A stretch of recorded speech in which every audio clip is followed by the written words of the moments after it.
Hola, ¿qué tal, amigos, colegas y seguidores de Profesionistas Farmacéuticos de México? Soy Zoe y hoy, sábado 17 de abril del 2021, les doy la bienvenida a una emisión más de Desayunos con Aroma A. Para este sábado hemos preparado un delicioso platillo con aroma a ensayos clínicos y para ello hemos invitado a nuestros expertos conversadores, Miriam, Luis Enrique, Denny y Sandra. Y les damos la más cordial bienvenida. Bueno, como cada sábado les recuerdo que nuestra transmisión es completamente en vivo a través de Facebook Live y estamos también en vivo por la plataforma Zoom.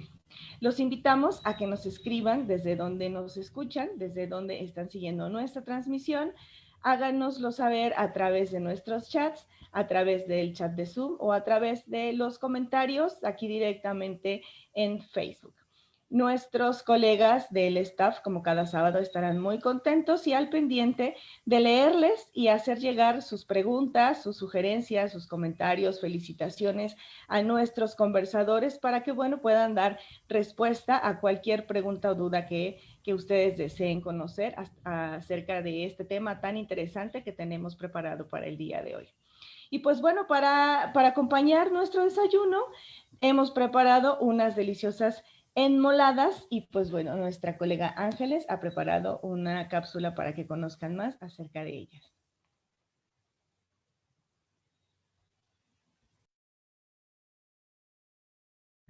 Un segundito, ahorita les paso el... Ahorita, aquí va. Ponerlo desde aquí. Desde San Pedro Actopan, aquí transmitiendo, y hablándonos un poquito de las enchiladas de mole. Bueno, las enchiladas de mole es un platillo resultado de un antiguo mestizaje durante la etapa prehispánica. En el momento de su consumo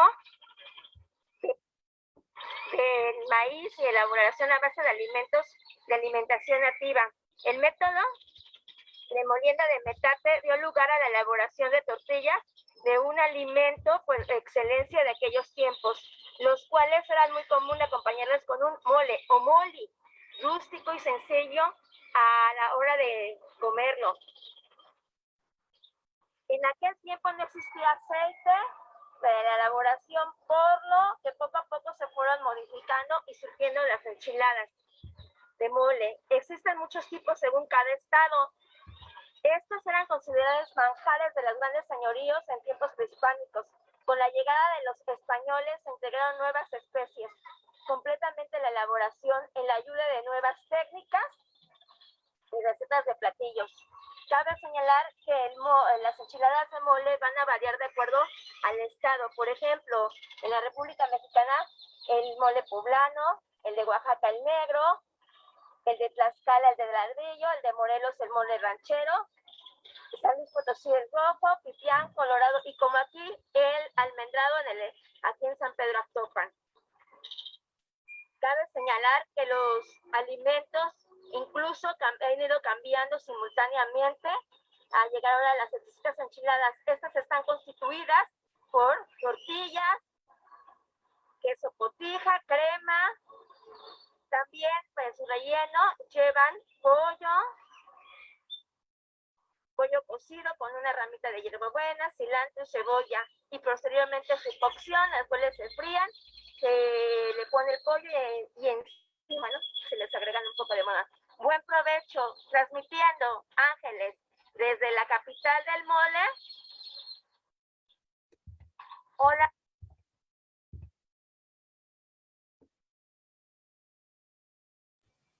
Muchas gracias, Ángeles, por compartir con nosotros un poco sobre las enchiladas de mole o enmoladas, como bien las conocemos. Ojalá que pronto podamos disfrutar de ellas desde su origen. Y si no, pues bueno, es un platillo que podemos preparar nosotros mismos en casa. Y bien, bueno, les recuerdo que nuestras charlas son sin fines de lucro, que son realizadas únicamente con la finalidad de dar a conocer el quehacer del farmacéutico no solo en México, sino a nivel internacional. Nuestra charla va a quedar grabada en nuestra página de Profesionistas Farmacéuticos de México, como bien lo saben, para que puedan consultarla tantas veces lo deseen. Y pues bueno, para dar inicio a nuestra charla, voy a pedir a nuestros conversadores del día de hoy que por favor se presenten, nos digan quiénes son y nos saben un poco acerca de lo que están haciendo en estos momentos. Si nos hace, por favor, el honor de presentarse en el orden del cartel. ¿Qué tal? Buenos días. Mi nombre es Miriam Zabaleta Bustos. Yo estudié la licenciatura en Ciencias Farmacéuticas en la Universidad de las Américas, Puebla, de ahí de donde son las enmoladas, precisamente. Y estuvimos después estuve colaborando en un hospital privado acá en la Ciudad de México como farmacéutico de hospital, prácticamente haciendo pues, todas las actividades del farmacéutico, haciendo pase de visita, atención y educación al paciente, revisando los medicamentos, interacciones, dosis y dando nuestras recomendaciones farmacéuticas. Ahí fue justo donde empecé mi primer acercamiento con los estudios clínicos como farmacéutico dentro de uno de los sitios de investigación que estaba en ese hospital. Y posteriormente hice un máster en atención farmacéutica en la Universidad de Granada, en España. Luego regresé nuevamente a este hospital a coordinar la parte de los servicios farmacéuticos y después cambié totalmente, bueno, parcialmente el giro hacia los estudios clínicos al área de farmacovigilancia. Y en una CRO, que es una Contract Research Organization, que posteriormente les vamos a platicar de qué se trata este tipo de organizaciones, pero bueno, es una empresa que la industria farmacéutica contrata para llevar a cabo los estudios clínicos. Ahí estuve casi 9 años trabajando en el área de reporte regulatorio de seguridad de los medicamentos. Pues muchísimas gracias y bienvenida, Miriam. Adelante, Luis. Buenos días, mi nombre es Luis Enrique Pérez. También estudié en la Universidad de las Américas Puebla, de hecho, pues ahí nos conocimos varios. Egresando de la universidad, entré a un pequeño laboratorio en el área de control de calidad, llamado Loren, precisamente allá en Puebla. Ahí descubrí que esa no era mi vocación y después pasé a formar parte de la empresa Kendall, que es una CRO también. Bueno, hoy se llama Syneos. Como monitor clínico. Allí estuve, la verdad, relativamente poco tiempo, aproximadamente un año, y después cambié a otra que se llama Parexel, donde ya permanecí más tiempo. Como monitor clínico pasé por las etapas de monitor clínico nivel 1, nivel 2 y nivel 3. De ahí cambié a otra que se llama DOCS. También estuve poco tiempo, un año, y después me cambié a donde estoy actualmente, que se llama Covans, donde he fungido como monitor clínico nivel 3 y hasta actualmente estoy como line manager, gerente de línea, llevando al equipo que está en Perú y aquí en México, cada uno en sus respectivos estudios asignados a diferentes patrocinadores. Pues muchísimas gracias por acompañarnos. Bienvenido, Luis. Adelante, Deni. Hola, buenos días. Mi nombre es Denis Rodríguez Castillo. Yo soy químico farmacéutico biólogo por la Universidad del Estado de México. También estudié la maestría en Administración de Instituciones de Salud y también tengo una especialidad en farmacia hospitalaria y clínica. Entonces, yo inicié mi carrera en una CRO, también inicié en Kendall, que ahora es Syneos, y después estuve un ratito trabajando en un hospital acá en el Estado de México, y la verdad es que mi manera de ayudar al mundo es haciendo farmacovigilancia. Entonces lo quise hacer un poco más a gran escala y por eso regresé a la industria de la CRO y actualmente funjo como gerente de farmacovigilancia en estudios, más bien en Safety Report, que es reporte de seguridad para farmacovigilancia.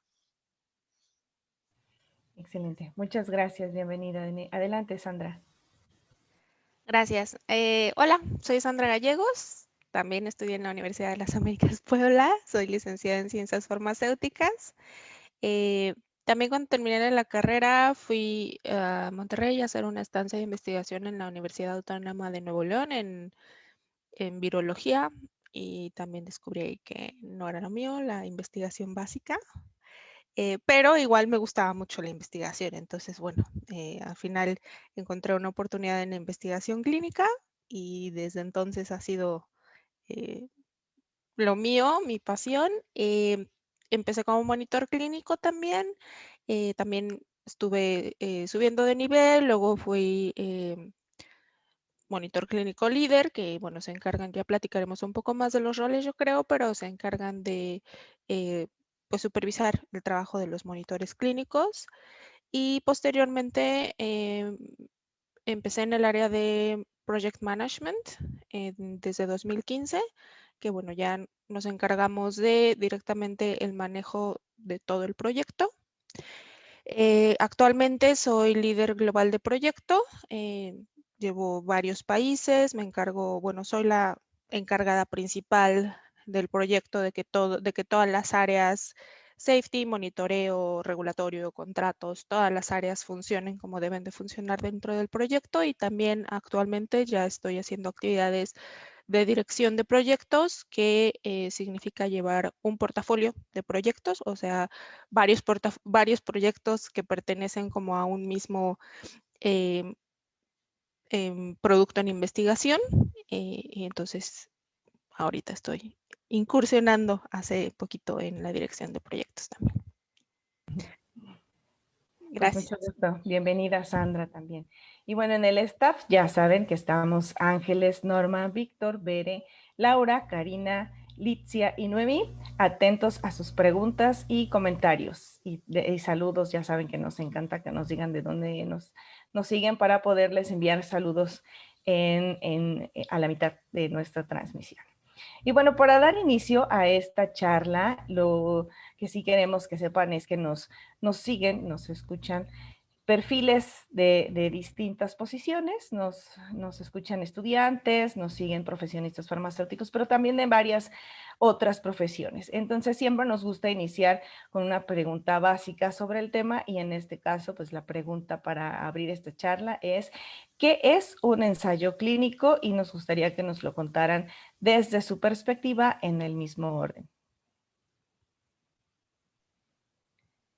Pues un estudio clínico, un ensayo clínico es el inicio del uso de los medicamentos antes de que salgan al mercado. El inicio de la utilización por los humanos, por las personas.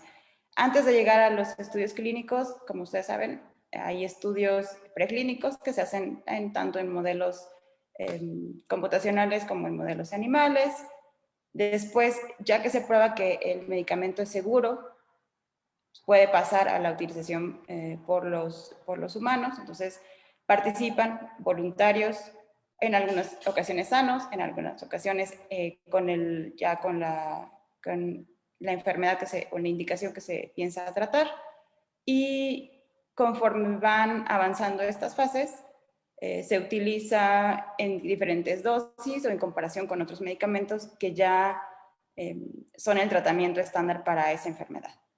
Entonces es la oportunidad también de conocer, primero que nada, el perfil de seguridad de ese nuevo medicamento que está por salir al mercado. Es lo primero y lo más importante. En todas las fases es algo que se observa, la seguridad del medicamento. Y conforme va progresando a estas fases, se van haciendo un poco más complejos, un poco más prolongados, mayor es la cantidad de exposición, más participantes, más voluntarios son quienes participan en estos estudios con el objetivo de sacar al mercado este medicamento o esta vacuna. una cosa que es sumamente importante es que es un ambiente muy regulado. No, yo creo que lo podemos comentar y estaremos de acuerdo todos. No es solo probar, no es jugar con, no es poner en riesgo al paciente, sino es un ambiente muy regulado y sobre todo muy, muy ético. Eso sería desde mi perspectiva.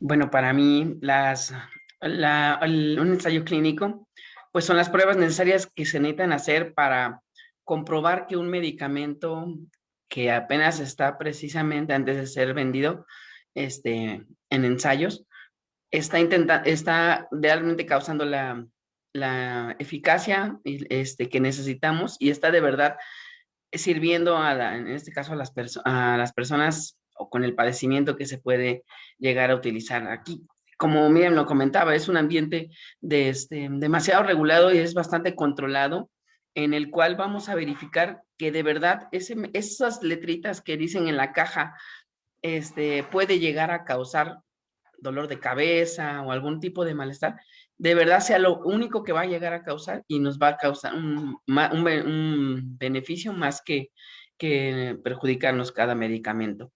Es yo creo que una de las fases importantes que deben estar consideradas durante el desarrollo de los medicamentos, ya que ahí nos vamos a dar cuenta de que el medicamento de verdad va a servir para lo que queremos.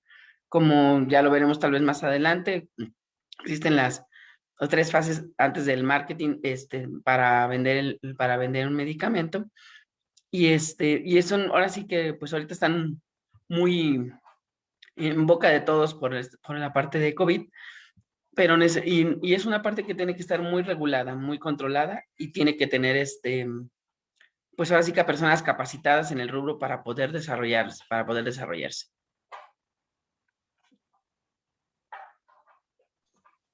Sí, bueno, como Miriam, Luis y seguramente que Sandra dirán, los estudios clínicos es una sección dedicada específicamente a probar el medicamento, a saber que es seguro, saber que es eficiente, conocer las dosis. Está dividido en distintas fases. Las principales bueno, son fase 1, fase 2, fase 3 y posteriormente se sigue haciendo farmacovigilancia o seguimiento de los medicamentos una vez que están comercializados. Entonces, lo más importante del estudio clínico es conocer la seguridad del medicamento, qué tan eficaz es, saber precisamente si se puede dar por más bien la ruta de administración o también tener muy en cuenta cuál es una dosis segura, cuáles son unas dosis tóxicas. Entonces es muy importante y es por ello que es súper regulado. Todo está como en un ambiente muy estricto para poder así tener los resultados más eficientes, los resultados más precisos de cómo es que está funcionando el medicamento en todos los sentidos. Entonces, el estudio clínico es muy interesante porque nos da la posibilidad de encontrar nuevos medicamentos o nuevas moléculas que nos ayuden a mejorar la calidad de vida de los pacientes, que nos ayuden a tener un mejor tratamiento, un tratamiento más específico o un tratamiento más direccionado a una enfermedad y no, quizá, por ejemplo, pacientes con cáncer, al principio era un tratamiento general o un tratamiento agresivo hacia todo el cuerpo y ahora hay nuevas terapias gracias a los estudios clínicos que están direccionados a algo en específico. Entonces, para mí eso es un estudio clínico, encontrar la eficacia y sobre todo la seguridad de los medicamentos.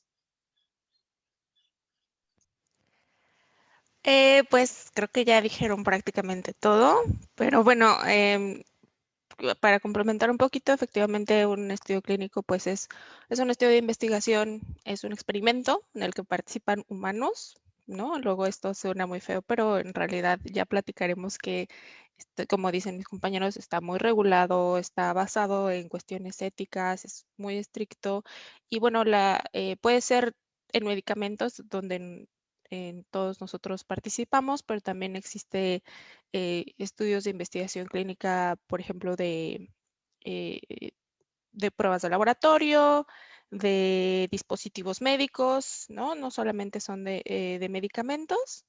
Y bueno, la hipótesis, por ejemplo, en el caso de medicamentos, es, como dije, es un experimento. Entonces, la hipótesis de ese experimento es que el medicamento es seguro y eficaz, ¿no? Y entonces se está intentando demostrar que ese medicamento es seguro y eficaz para que se pueda lanzar a un mercado y pueda funcionar como tratamiento o prevención de enfermedades. Muchas gracias. Qué bueno que hablan que hay esta parte de mucha normatividad detrás. Y bueno, nos gustaría entonces que nos cuenten cuál es la normatividad que existe alrededor de un ensayo clínico. Quien desee responder puede hacerlo, solo levanten su mano. Y pues bueno. Adelante, Luis. Bueno, primero que nada, los estudios clínicos pues tienen que ser aprobados por un comité de ética. Ya de entrada, este comité pues va ahora sí que a revisar que ese protocolo que estamos queriendo probar, cumpla con ahora sí que las cuestiones éticas y que se necesita de respeto a la seguridad del paciente. Van a estar tratados, todos los datos van a estar tratados de manera confidencial, que el protocolo esté bien diseñado.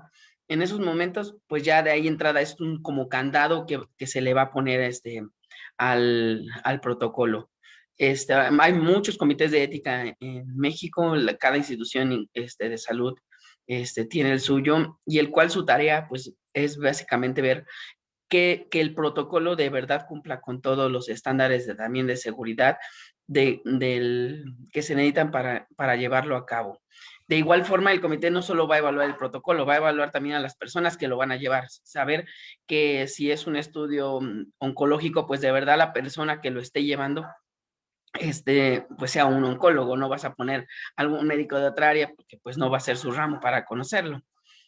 Y de ahí, ya que esté ahora sí que aprobado, pues va a tener que pasar a que lo apruebe COFEPRIS, y en donde también su comité de revisores lo va a evaluar, va a verificar que también ya un comité de ética lo haya aprobado, y que cumpla con los requisitos que se necesitan para atender el padecimiento, o como en caso de vacunas, la prevención en la población de la infección o el problema que estamos queriendo tratar. A su vez, muchos protocolos también tienen un comité interno que va evaluando poco a poco los eventos que van ocurriendo, y para ver si puede continuar o es necesario detener el estudio. Es como que es de mi parte. Adelante, Sandra. Perdón, no me podía quitar el mute. Bueno, incluso antes de hablar de regulación, podríamos hablar de las guías de las buenas prácticas clínicas en las que se basan muchas de las regulaciones de cada país. Estas son unas guías internacionales sobre las que se basan los principios de la investigación clínica a nivel internacional. Hay también otros documentos internacionales como la Declaración de Helsinki y algunos otros en los que se basa toda la regulación internacional de investigación clínica, pero bueno, el estándar de oro en la industria son estas Clinical Research Guidelines en las que toda la industria se basa, y a partir de ellas cada país hace su propia regulación, y su propio ente regulatorio tiene ya leyes y normativas que son aplicables a cada país. Sin embargo, por ejemplo, en el caso de inspecciones internacionales, pues se puede decir que se revisa en base a las buenas prácticas clínicas. Estas no son una ley, ¿no? Son unas guías, como lo dije, porque pues son a nivel internacional, entonces no se tiene jurisdicción para aplicarlas en todos lados. Sin embargo, pues como dije, es el estándar de oro en la industria, y prácticamente todas las regulaciones que sí son leyes en los países tienen como base las mismas.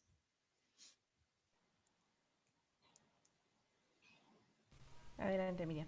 Claro, y esta regulación que menciona Sandra, como decías, es a nivel internacional, y la idea es es salvaguardar al paciente o al voluntario que está participando. O sea, estos lineamientos giran en torno a tener un protocolo bien definido, cuáles van a ser las intervenciones con este medicamento, cómo se va a asignar ese medicamento, cómo vas a guardar esos datos, de qué forma, hablábamos de la confidencialidad, por cuánto tiempo pero cómo debes guardar esta información, quiénes van a tener acceso, la capacitación de esas personas que van a conducir el estudio clínico, de manera general, ¿no? Estas guías internacionales, las buenas prácticas clínicas, hablan de manera general y a lo mejor no te dicen exactamente, digamos, tienes que guardar este documento en X carpeta. No va a ese detalle, sino más bien es tratar de que se estandarice, de que se haga homogéneo y que se dé la idea de cómo guardar esta información, cómo obtener estos datos, qué va a pasar o cómo conducir estos protocolos, qué debe tener cada uno de los protocolos. De nuevo, quién va a estar involucrado, qué tipo de profesionales o qué profesional debe estar involucrado en esas actividades y qué información de seguridad de los medicamentos y información de eficacia se va a reportar a las diferentes autoridades regulatorias del país, ¿no? Te da un panorama general. Después de esto, cada país toma la idea general de esa guía para tener sus propias leyes. Acá en México, sobre todo en la parte de estudios clínicos, bueno, está en la Ley General de Salud, en el apartado de los estudios clínicos, y cuando hablamos de farmacovigilancia, también lo platicaremos más adelante, cada país tiene su regulación de qué va a reportar, qué información de seguridad necesita saber de cada medicamento o de esos estudios clínicos, y particularmente en México tiene sus regulaciones y sus lineamientos. Sí, y además de eso, bueno, es importante también agregar que cada autoridad regulatoria tiene también algunas particularidades.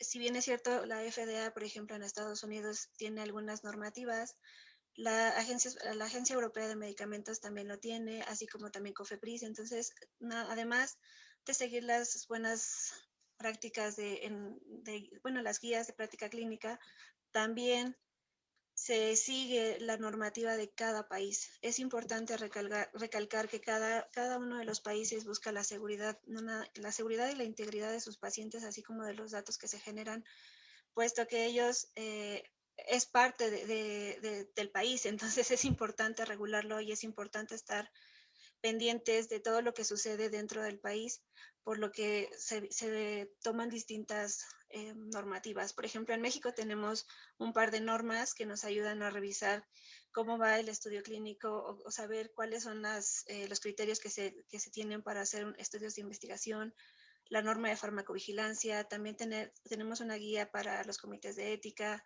existe la Ley General de Salud, como nos platicaba Miriam.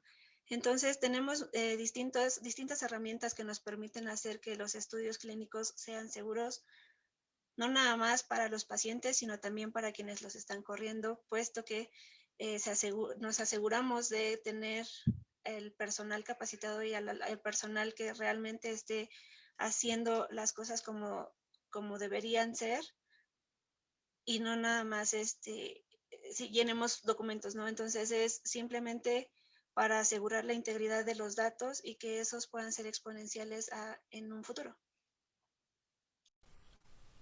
Perfecto, sí. Muchas gracias. Bueno, pues ya ahora que tenemos un panorama un poco ya más amplio de lo que es un ensayo clínico, nos gustaría que nos contaran cuáles son las fases de los ensayos clínicos y aproximadamente cuánto tiempo tarda cada una de ellas.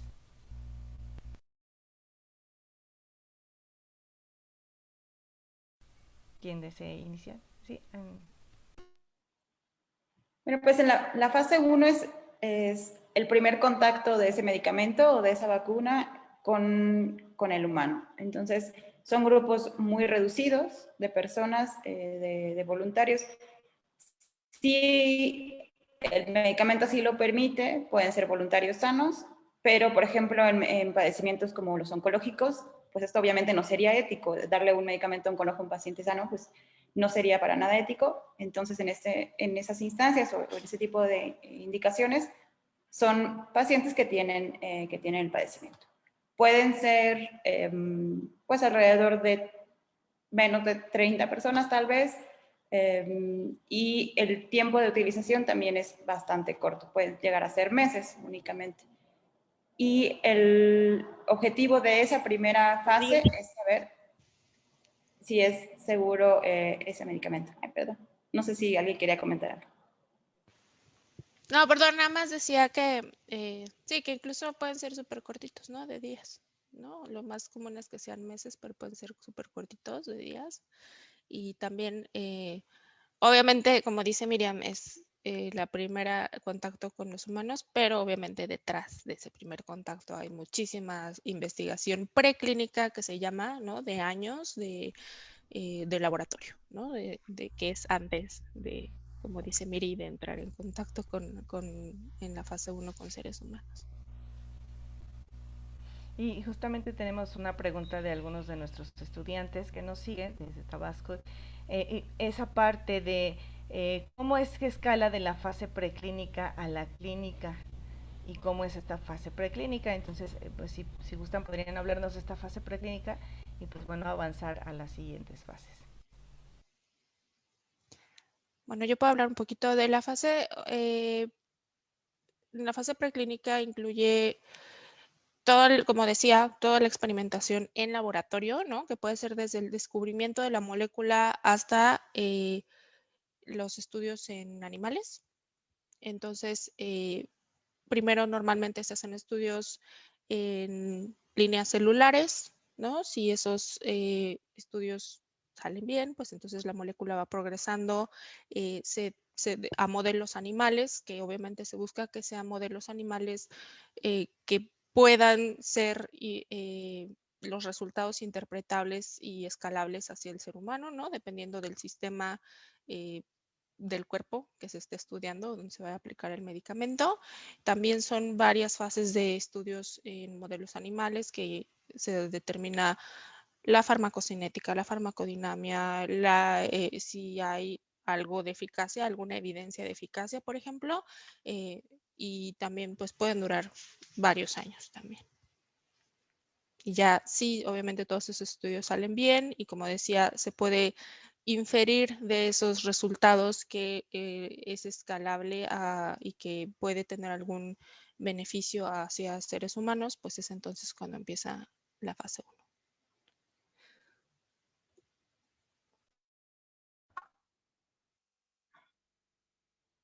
Bien, entonces, bueno, la fase 2 y las siguientes. Bueno, ya no sé si Miriam terminó ahora sí con lo que estaba comentando, pero bueno, aquí lo importante también, como vimos, es la existencia de la fase preclínica y la clínica, que son prácticamente, son 3 fases. Pues básicamente vamos a ir pasando de fase en fase de acuerdo a los resultados que nos vayan arrojando cada uno de los protocolos de investigación. Muchas veces las farmacéuticas están corriendo un estudio a lo mejor en Latinoamérica, pero también están corriendo uno en Europa, en Asia, con la misma fase, y pueden estar, en ese momento pueden estar obteniendo diferentes resultados. Muchas veces eso va a ser muy, depende de los datos, ahora sí que de los datos estadísticos, y pues ahora sí que los expertos en esa área van a decidir, no sabes que necesitamos más pacientes para que nuestra hipótesis o lo que creemos que va a estar causando el medicamento es verdad, o a lo mejor está causando ciertos eventos adversos que a lo mejor solo están ocurriendo en una parte de la población, y necesitamos saber un poquito más antes de pasar a la siguiente fase.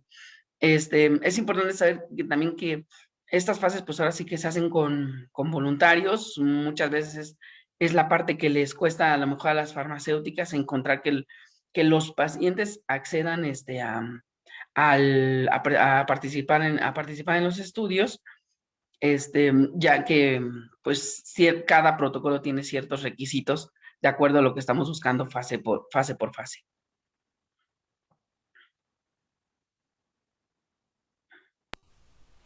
Muy bien. Y bueno, fíjese, derivado de esto también nos llega una pregunta que dice, entonces, ¿qué características deberían cumplir los participantes que desean o que podrían ingresar a un ensayo clínico? Bueno, creo que eso tiene distintas aristas.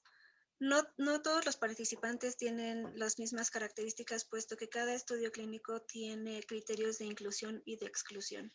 Eso quiere decir que debemos cumplir con ciertas características para poder ser ingresados a un estudio clínico. Entonces, incluso para ser voluntarios sanos debemos cumplir con ciertos parámetros establecidos por la farmacéutica, así como también por algunas guías para que puedan ser considerados como sujetos de investigación.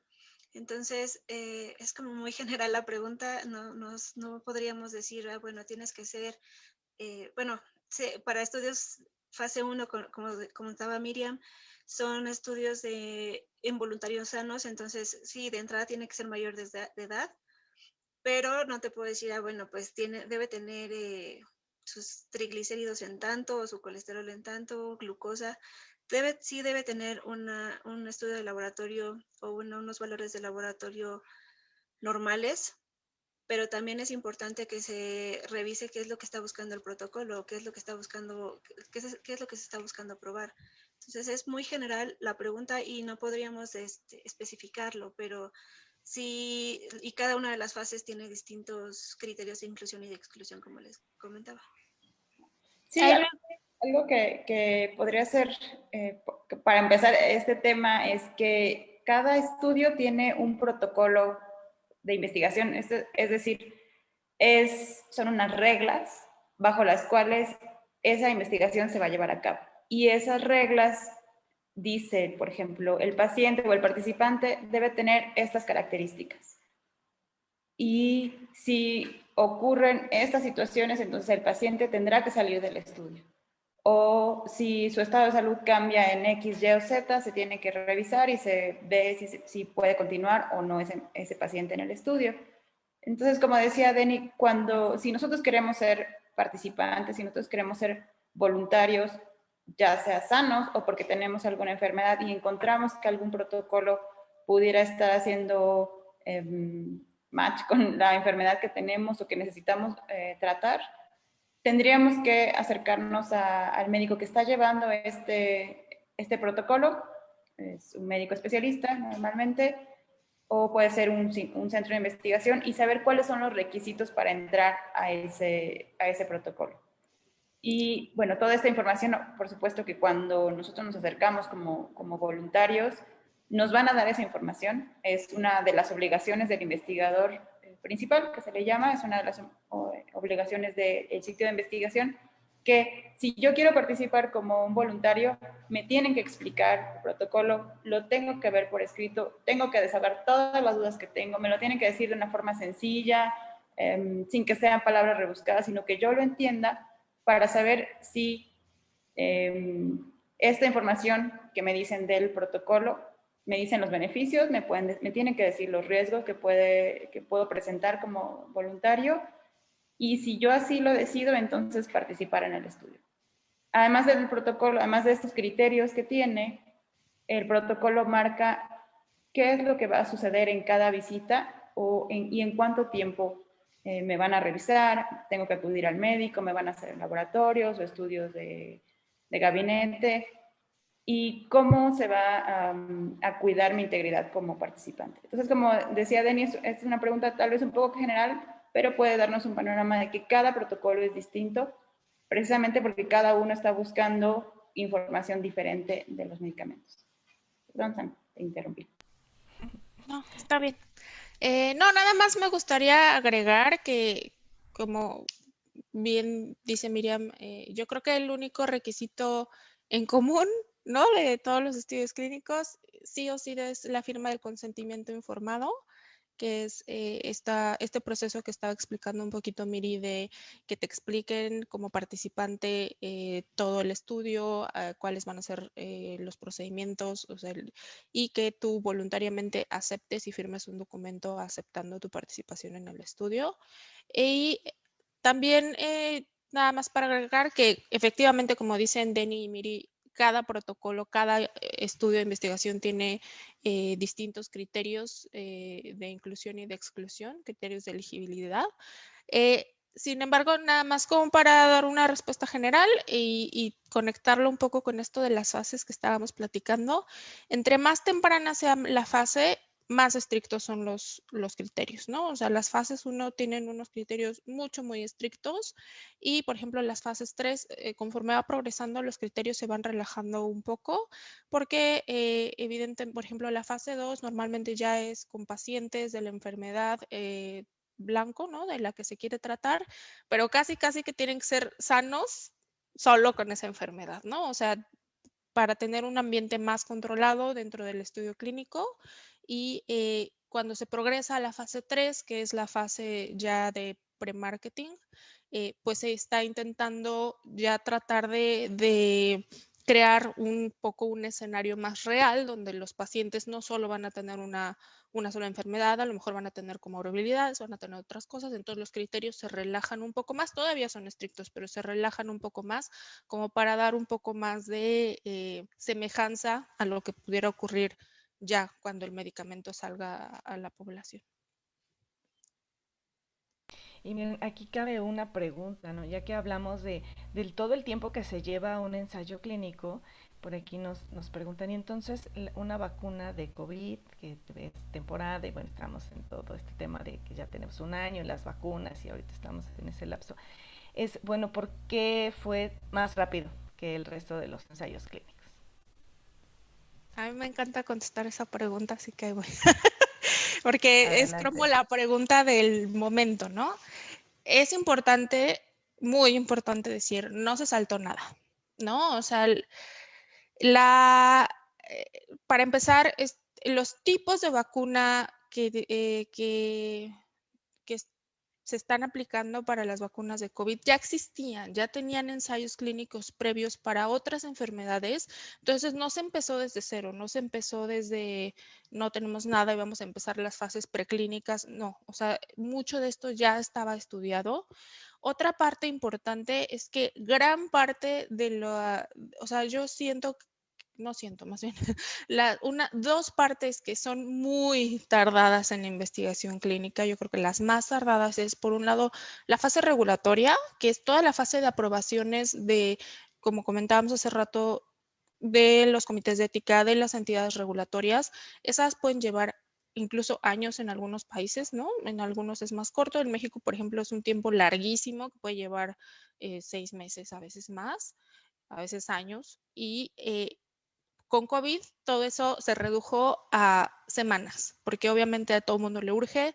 Todos los demás estudios, yo no trabajo directamente en estudios de COVID, pero todos los demás estudios nos mandaron ahora sí que al último de la fila, porque se le dio absoluta prioridad a COVID y entonces todo eso se aceleró muchísimo. Y otra parte que también es muy tardada en estudios clínicos es la fase de enrolamiento, ¿no? Que también lo mencionó un poco Luis, encontrar a los voluntarios que quieran participar. Es muy difícil, ¿no? En el estudio que yo estoy actualmente nos llevó 3 años encontrar a 500 voluntarios, por muchas razones, porque son enfermedades que no hay tanto, porque no quieren, porque no saben de qué se tratan los estudios clínicos. En COVID, además de que es una pandemia y entonces hay muchísimos pacientes a nivel mundial, la gente sabía que existían los ensayos clínicos y hubo muchísimos voluntarios muy rápido. Entonces los enrolamientos que normalmente llevan años, igual se redujeron en semanas. Y bueno, no sé si alguien más quiere hablar. Otra de las cosas que yo creo que colaboró mucho para que ahorita saliera rápido es la colaboración que están haciendo las farmacéuticas. Normalmente hay farmacéuticas grandes que todos conocemos, Roche, Bayer, Merck, las cuales si bien sacan muchos medicamentos, muchas veces los medicamentos que ellos sacan al mercado los sacan a través de otra farmacéutica pequeña que a veces es desconocida y que solo se dedica a lo mejor a realizar estudios de investigación básica, a veces a lo mejor llegan hasta la fase clínica, en la fase 1, las fases clínicas, y la colaboración y la sinergia que hicieron el unirse una farmacéutica grande con otra farmacéutica pequeña que a lo mejor tenía los primeros datos y por su infraestructura no le estaba dando para probar los estudios en una fase 2, una fase 3. Esta colaboración ayudó bastante a que salieran los nuevos medicamentos, porque si ustedes van a escuchar en el mercado, muchas de las vacunas que ahorita están saliendo vienen en la farmacéutica conocida con otra que a lo mejor no era tan conocida, pero que a lo mejor en su rubro no es que el que fuera desconocida no implicaba que no fuera importante o que no hiciera bien las cosas, sino que su área de investigación o su área de trabajo era más pequeña. Entonces, esa colaboración y sinergia que hicieron ha hecho que todo esto salga más rápido. Y como bien dijo Sandra, le dieron prioridad. Es una prioridad, ahora sí que uno a todo, desde las aprobaciones regulatorias nacionales como las internacionales, las más conocidas como la FDA o la EMA, que son dieron prioridad a revisar y analizar los resultados y a corroborar que sí era eficaz para poderla sacar al mercado. Claro, y esta colaboración se vio incluso con institutos de educación, con universidades, por ejemplo, en Inglaterra, la vacuna de AstraZeneca pues tenía colaboración con otras farmas más pequeñas y con el Instituto de Salud de Inglaterra. Es decir, ahí sí se hizo realmente, como dice Luis, una sinergia que no se ve normalmente en los medicamentos, ¿no? Se conoce poco sobre los estudios clínicos. Yo les puedo apostar que a lo mejor antes de esta pandemia, quienes no nos dedicábamos a estos estudios clínicos, pues sabíamos muy poquito, e incluso los que nos dedicábamos a los estudios clínicos, pues nuestros familiares o nuestros amigos no sabían bien a bien qué era lo que hacían. O sea, sabían que trabajábamos en algo sobre medicamentos, en algo para un laboratorio, pero no sabían todo este proceso, ¿no? Entonces, esta visibilidad que se le está dando ahora a los estudios ayuda pues, al conocimiento y también al desarrollo de medicamentos. Sí, claro, y entonces eso significa que la información que teníamos desde antes, como por ejemplo cuando empezó a desarrollarse la vacuna del SARS, esa es toda la información que teníamos sobre coronavirus. Además de ello, también la colaboración, como dice Miri, de hacer más bien intercambiar información, porque generalmente los estudios clínicos es mi molécula y entonces hago mi estudio, y tampoco hay tanta colaboración porque de lo que se trata es de que alguien pueda tener un nuevo tratamiento. Y en esta pandemia todos queremos tener este nuevo tratamiento. Entonces vamos a hacer o trabajar de la manera más colaborativa entre todos, desde la parte académica hasta la parte de producción, como comentaba Luis, para hacer y producir los medicamentos, entonces, las vacunas. Entonces es por eso que fue más rápido y no precisamente porque se haya faltado alguna fase, ¿no? Esto sucedió así porque teníamos información, porque las agencias regulatorias dijeron esto es prioridad, vamos a hacerlo, y entonces todos colaboramos, sí, lo que significa que los medicamentos están antes. Ojalá eso fuera para todos, ¿no? Sí, ojalá. Sí. Y qué bueno que nos lo cuentan así, porque bueno, como les digo, tenemos seguidores de todo tipo y la verdad es que sigue habiendo desconfianza en la vacunación y pues bueno, lo que queremos es que sepan que está todo como debe de hacerse, ¿no? Y que no desconfíen de las vacunas. Además, una cosa importante también, que es que si bien han salido en el mercado algunas vacunas pues, rápido, también hay que tomar en cuenta que muchas se han descartado. O sea, muchas farmacéuticas intentaron entrar en la carrera para tener la vacunación y pues se han descartado porque no su vacuna no iba a causar la eficacia necesaria. Entonces, de verdad sí se está regulando todo y sí se está revisando. Sí, qué bueno, ¿no? Muy bien. Y bueno, ahora queremos que nos cuenten cuál es el papel del farmacéutico dentro de los ensayos clínicos y su entorno. Cuéntenos.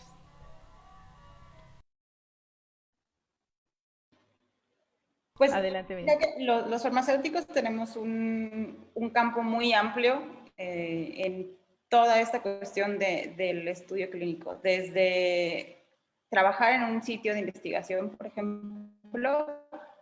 Yo les comentaba, ese fue mi primer acercamiento a los estudios clínicos. Me tocó ser farmacéutica de un estudio de asma en ese momento, en el que solo yo conocía, digamos, porque que así se me dio el rol, solo yo conocía el medicamento que se le iba a dar a los pacientes, porque el medicamento de investigación tenía una forma farmacéutica totalmente diferente al comparador.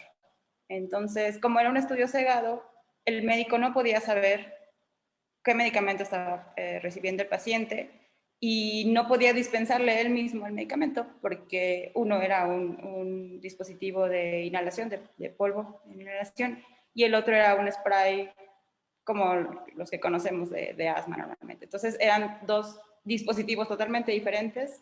Y a mí me tocaba esa parte de dispensar, de explicarle al paciente y de revisar sus diarios para ver alguna reacción adversa del medicamento, de algún evento adverso y la información que el paciente me diera. Entonces, desde empezar a tener contacto con el paciente y ser el farmacéutico, hasta, como ustedes lo escucharon, dos de nuestros compañeros, bueno, fueron monitores clínicos, han sido líderes de proyecto. Denis y yo trabajamos en el área de safety, que es de la revisión de los medicamentos, de los eventos adversos y el reporte a las autoridades regulatorias. También tenemos a otros compañeros que se dedican a la captura de esa información en las bases de datos de seguridad y a la revisión de la información, la historia clínica en el protocolo, que es el CRF. Entonces hay muchísimo campo. Yo creería que podemos tener cualquiera de las actividades, ¿no? También liderar equipos del área de seguridad, dirigir proyectos desde el área de seguridad. Entonces tenemos un amplio campo para trabajar en esa área.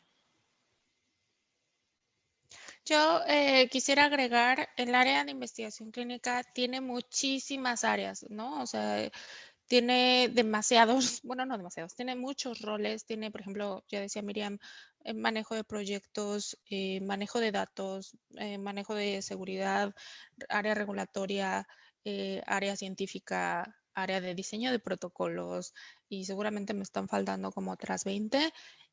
En la mayoría de ellos tiene cabida un profesional farmacéutico, obviamente con diferentes roles, o en sitio, también como decía Miriam, ¿no? Directamente trabajando en los centros de investigación, en contacto con los pacientes, también ingresando. Entonces, hay muchísimo campo de desarrollo. En México, principalmente, las áreas que están más desarrolladas, digamos, son el área clínica, ¿no? Que es como lo que hace ahorita Luis, monitoreo clínico, el área regulatoria, ¿no? Que son las personas que se encargan de someter paquetes regulatorios a los comités de ética, a la COFEPRIS, a asegurarse que se cumplan con todas esas regulaciones.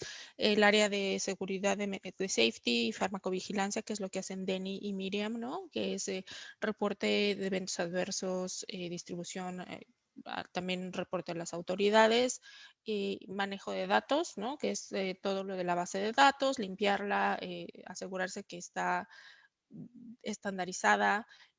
Creo que son como las áreas más desarrolladas en México, pero también sobre todo en los países que tienen más sponsors, ¿no? O sea, patrocinadores que generan el protocolo y que ponen el dinero para la investigación, digamos, hay muchísimas más áreas. Entonces hay un área muy extensa de desarrollo y también a diferentes niveles, ¿no? Por ejemplo, en el área científica, los que diseñan los protocolos, los escriben, pues a lo mejor son farmacéuticos, pero que ya tienen como un doctorado ¿no? A lo mejor experiencia también en laboratorio. Digo, hay diferentes, te llegas a ser muy especializado en tu área, pero al final pues seguimos siendo profesionales farmacéuticos. Esto es, bueno, lo de los roles, ¿no? Que hablaban. Cuéntanos, Luis. Sí, básicamente, así que, como dicen Miriam y Sandra, es un área en la cual el farmacéutico, bueno, se puede desarrollar. Muchas veces no te lo cuentan a lo mejor en la universidad, que existe esta gama de posibles roles que uno puede tener en el área de investigación clínica. Muchas veces te dicen investigación clínica, a lo mejor pues, lo primero que te viene a lo mejor cuando eres recién egresado o universitario es estar en el laboratorio, pero en realidad, como ahorita lo hemos podido platicar, es mucho más, incluso salirse del laboratorio y estar desarrollando otro tipo de actividades, a veces más también administrativas, las cuales, si bien a veces no te lo comentan en la universidad, pues es un área de oportunidad en la cual el farmacéutico puede desarrollarse. Otra de las áreas, como dijo Sandra, se faltaron 20, yo diría que faltaron mejor 50. Son muchas oportunidades en las que se pueden trabajar siendo farmacéutico en la investigación clínica. Claro, y todo ese conocimiento es súper importante porque a veces nuestro bagaje farmacéutico es precisamente lo que nos ayuda a aportar de mejor forma a cómo estamos revisando los eventos. Como decía Miriam, por ejemplo, hay un equipo que hace la captura de esos eventos adversos en las bases de seguridad. Es importante que tengamos esa formación farmacéutica, esa formación de ciencia de la salud para poder aportar y hacer un caso más específico para poder decir, bueno, más bien para poder integrar la información de la manera más correcta y que esto sea un reporte con información de calidad para que después el área de seguridad, de reportes de seguridad, pueda hacer su trabajo de manera eficaz, de que todos los reportes tengan la información necesaria para que los comités de ética, para que las autoridades regulatorias tengan esa información y entonces podamos tener algo o podamos tener un reporte de seguridad real para poder evaluar el riesgo-beneficio de cada uno de los ensayos clínicos que se están teniendo o que se están llevando a cabo.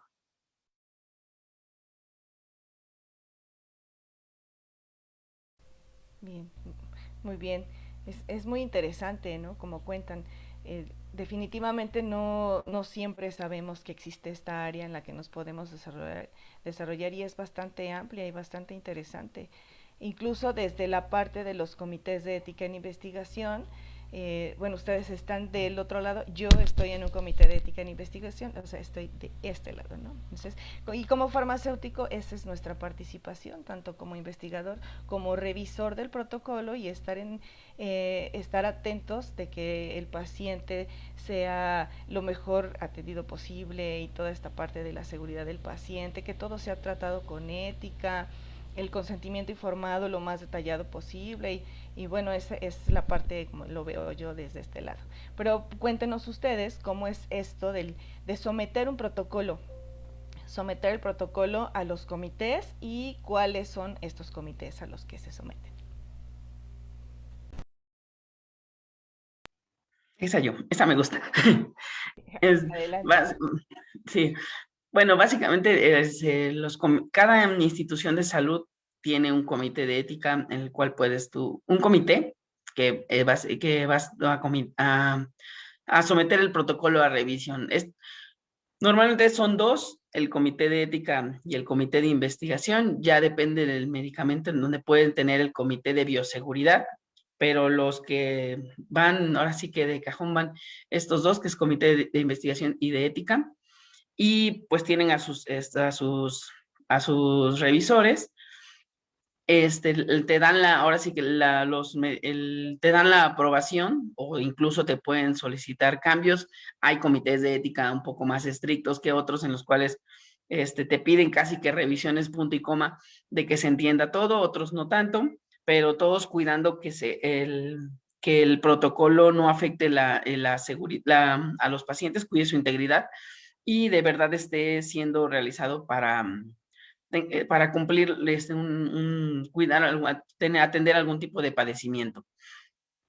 Posterior a eso, ya que viene la parte regulatoria, que es la parte, yo te puedo hablar de la de México, creo que Miriam y Denny te pueden hablar más de la regulación internacional con otros países, pero pues se viene la parte de someter en este caso a COFEPRIS, donde ambas, donde te van a pedir una serie de documentos aprobados o así que revisados por el comité. El comité de ética, si bien les dije, me faltaba, te aprueba el protocolo, pero también te va a aprobar si le vas a dar al paciente algún tipo de diario, cómo vas a hacer propaganda del protocolo, también va a revisar lo que le llamamos el Investigator Brochure, que es básicamente toda la historia del medicamento desde su fase preclínica hasta las posibles fases clínicas que haya tenido. Todo te lo va a estar aprobando el comité, y de ahí todas esas cartas ya de aprobatorias que te dio el comité, junto con los mismos documentos, los vas a tener que ahora sí que someter a la regulación nacional para que ellos emitan su visto bueno y su veredicto de que pueden llevarse a cabo este protocolo. Otra de las cosas que te pide, por ejemplo, la regulación nacional, a lo mejor es que el comité de verdad esté aprobado por ellos, que sea un comité de ética y un comité de investigación que esté registrado por ellos para que puedan pues darte el visto bueno de llevar a cabo este protocolo. Es como que un resumen. Yo quisiera agregar a lo mejor un poco que, como bien dice Luis, depende de la regulación internacional, pero el estándar es al menos un comité de ética y la autoridad regulatoria. Normalmente son como las dos entidades que dan aprobación. Pero sí, como dice Luis, hay diferentes comités y diferentes requisitos en otras partes del mundo.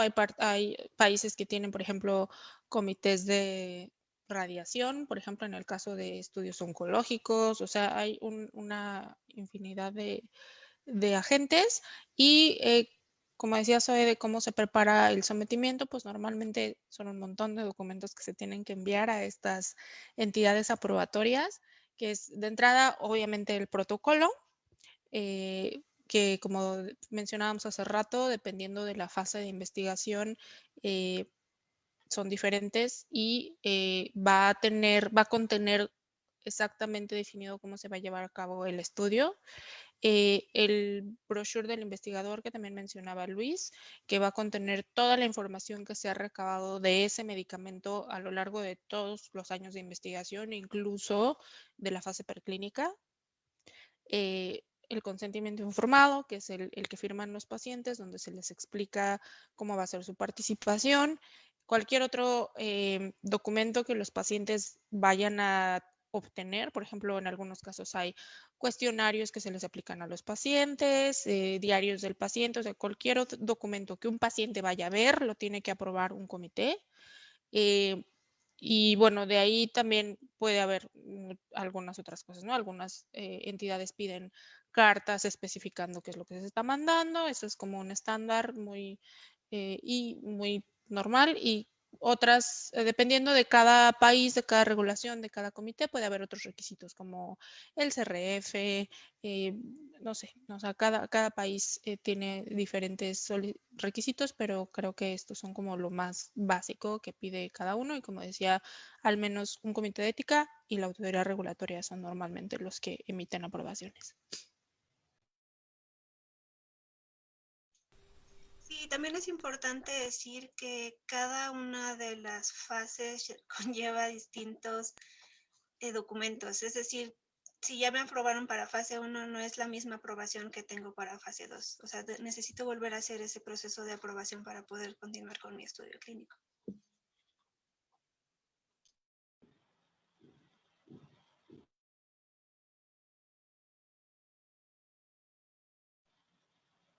Bueno, pues, ¿qué les parece si retomamos la parte de las fases ya que lo mencionábamos y platicamos un poquito más acerca de la fase 2, en la que se amplía ya el tiempo de permanencia, o el protocolo es más largo, también los participantes son más, y en este caso ya se empieza a ver algo acerca de las dosis, ¿no? No sé si alguien más nos quiera comentar sobre la fase 2. Adelante, cuéntenos. Perdón. Justo en esta fase 2 también se evalúa la eficacia del medicamento. Entonces, Es un grupo mayor, es entre 100 y 300 participantes, o bueno, pacientes, porque estos ya son pacientes que tienen algunos criterios de inclusión, que tienen ciertos criterios para no poder ser partícipes de los estudios, y siempre se busca la seguridad del medicamento. Tanto en la fase 1, fase 2, fase 3 y especialmente en la fase 4 también se busca la seguridad de los medicamentos. Entonces, sí, esta fase 2 es precisamente para evaluar la eficacia del fármaco en cuestión. Sí, a lo mejor para definir un poquito más, como dice Denny, ya se empieza a buscar algún indicio de eficacia. En todas las fases se evalúa la seguridad, sin embargo, para hacer las diferencias un poquito más puntuales, no son tan estrictas porque depende mucho del protocolo, de la población de pacientes, pero en la fase 1 normalmente está totalmente enfocada a seguridad, a farmacodinámica, a saber que el medicamento puede progresar a las siguientes fases, a la farmacocinética, ¿no? A saber cómo el medicamento va a entrar, salir, cuál es la mejor vía de administración, etcétera. En la fase 2, el enfoque sigue siendo seguridad, pero como decía Denis, empieza a buscar cierto indicio de eficacia para que se sepa que es bueno, ¿no? Seguir progresando con con ese medicamento, y como decía Miriam, normalmente se exploran las dosis, ¿no? Normalmente son varios brazos de tratamiento en los que a lo mejor se va a dar, por ejemplo, un brazo de 100 miligramos, 200 miligramos, 300 miligramos, y se va a buscar cuál es el más, el que genera más eficacia sin generar tantos eventos adversos. Entonces, decía, el enfoque sigue siendo seguridad, pero ya se empieza a buscar algún indicio de eficacia, y normalmente la fase 3 se sigue teniendo un enfoque de seguridad, ese nunca se puede perder, pero ya se tiene, si no definida, al menos una idea muy importante de la dosis. Normalmente ya son muchos menos brazos de tratamiento. Si ya se determinó la dosis, son 2 brazos, a lo mejor el control y el medicamento, o a lo mejor todavía se quiere explorar ahí un par de dosis, ¿no? A lo mejor nada más quedaron 100 y 200 miligramos y el placebo o el control, no necesariamente placebo. Y ya ahí se está intentando demostrar que el medicamento es eficaz. Claramente tenemos que seguir considerando que sea seguro, ¿no? Porque si es eficaz pero no es seguro, pues no sirve como medicamento. Pero el enfoque en la fase 3 ya es totalmente demostrar que el medicamento es eficaz para que pueda salir al mercado. Así es, y algunas veces las farmacéuticas, digamos, ya pasa esta cuestión de la fase 1, fase 2, fase 3, y los pacientes que están en la fase 3, en algunas de las condiciones, en algunas de las situaciones, especialmente por ejemplo los oncológicos, hay algunas fases de extensión en las cuales el paciente sigue recibiendo el tratamiento, se sigue observando, se sigue monitorizando, y la farmacéutica pues le da el beneficio, digamos, de extender esta utilización del medicamento, aun cuando no está dentro del protocolo, pero sigue siendo monitorizado el paciente. Entonces, creo que esta es algo, digamos, reciente, esta situación de las extensiones, no es algo nuevo de los últimos 2, 3 años, ya tiene bastante tiempo, pero bueno, es algo que sale un poquito de este esquema que siempre conocemos de fase 1, fase 2, fase 3. También últimamente hay más estudios en los cuales ya desde un inicio se plantea cómo se va a llevar a cabo el protocolo y se les llama, bueno, como combinados fase 2, fase 3 u otro tipo de estudios en los que a lo mejor tenemos 10 pacientes. Si a esos 10 pacientes les va bien, si la mitad de ellos no tiene eventos adversos, bueno, entonces van a pasar a una siguiente fase esos mismos pacientes, o bien se detiene el estudio o se integran más pacientes. La verdad es que se ha hecho también mucho más flexible, por esto que hablábamos de tratar de hacer que los medicamentos salgan al mercado lo más rápido posible, sin desestimar la información de seguridad y de eficacia, pero sí se trata de que este medicamento llegue pues, lo más pronto posible a los pacientes en la vida real. También un poquito No, perdón, adelante, Denny. No, era yo, pero nada más quería agregar que de pronto por ahí a lo mejor alguien escuchará mencionar unos fase 4, que también existen. Sin embargo, esos son normalmente post-marketing, ya que el medicamento está en el mercado, son normalmente observacionales. Algunas veces puede tener algún tipo de intervención. Y como decía, ya hacen post-marketing. No se considera, bueno, pueden considerarse toda investigación clínica en algunos casos, dependiendo cómo esté diseñado el protocolo, pero normalmente esos ya se consideran estudios bueno, ya que el medicamento está aprobado. Ya, perdón, Luis. No, solo agregar que, pues bueno, todo está en las fases está, pues éticamente, ahora sí que todo se realiza éticamente. Es importante comentar que si bien el medicamento a veces, o mucho, en la mayoría de las ocasiones es comparado con un placebo, que este placebo en realidad puede ser no que no le den nada al paciente, sino que a lo mejor le pueden dar el medicamento que ya está en el mercado, y lo que se está queriendo buscar es que el medicamento que está en investigación sea mejor al medicamento que ya está en el mercado. Entonces es importante destacar que durante estas fases, a pesar de que es un voluntario, se va a tratar con un nuevo medicamento. Muchas veces no le dan placebo, sino que las mismas farmacéuticas le proveen del medicamento que está, digamos, aprobado para que pueda seguirlo tomando, o le dan el nuevo medicamento. Entonces es importante que comentar que también, aparte de traer un beneficio ahora sí que laboral a los farmacéuticos, también los estudios clínicos durante estas fases traen beneficio a los pacientes que a lo mejor no pueden adquirir un medicamento, pues, por ejemplo, los oncológicos, que son demasiado caros. Entrando en cada uno, en los protocolos, en las distintas fases, o en las fases de seguimiento, como comentaban bien, pueden seguir siendo tratados. Entonces, trae al final de cuentas un beneficio a la población. Sí, Que es y justo también perdón, perdón, Miri. es lo más importante, ¿no? En realidad es darle esta oportunidad a los pacientes que a lo mejor no tienen el tratamiento, que no pueden acceder a él, a que durante la investigación pues puedan tener estas oportunidades de tratamiento. Y el fin o la finalidad es que ese medicamento salga al mercado y que pueda llegar a una población mucho mayor. Sí, y también, bueno, es importante mencionar que, como bien decía Sandra, existe una fase 4 que es de postcomercialización. En algunos casos también se hace seguimiento del medicamento, cómo está siendo utilizado, puesto que a veces también se dan cuenta que los medicamentos pueden tener otras indicaciones. Entonces es por eso que también no significa que solamente sea un nuevo medicamento de cero, más bien también puede ser un nuevo medicamento para una nueva indicación, o el mismo medicamento pero para una nueva indicación. Eso también es importante mencionarlo. Sí, y así han salido muchos accidentes felices, ¿no? O sea, por ejemplo, yo creo que uno de los más sonados es el Viagra. El Viagra se estaba estudiando para otro tipo de indicación, para una afección cardíaca, y los pacientes dentro de los eventos adversos pues empezaron a reportar ¿no? Que tenían erecciones prolongadas, y entonces pues Pfizer muy inteligentemente empezó a hacer estudios en esa área, y bueno, pues ha sido uno de los medicamentos que más ventas le han generado a Pfizer, ¿no? Entonces, pues sí, hay mucho de ese tipo de descubrimientos, por decirlo así, durante las investigaciones, que se nota que el medicamento puede tener algún otro uso, y bueno, pues incluso a veces ese uso termina siendo más favorable para la farmacéutica que el que inicialmente pretendían. Qué bueno, ¿no? Principalmente creo que lo que se busca es que sea benéfico para el paciente.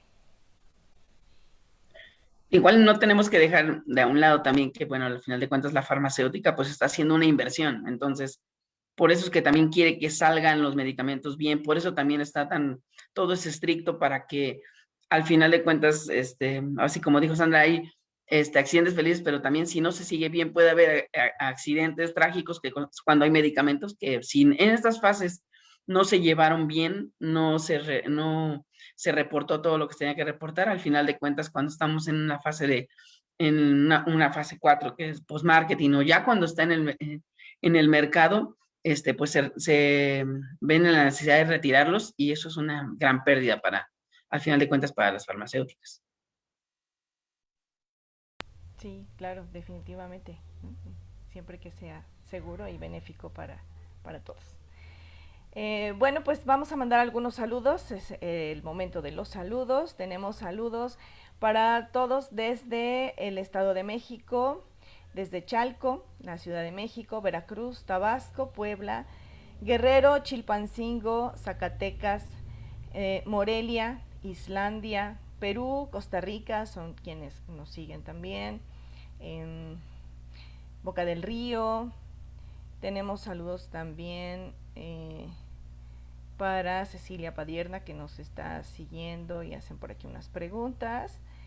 Nuestra amiga Soy González nos dice muchas felicidades por presentar este tema tan importante. Enhorabuena a nuestros colegas farmacéuticos.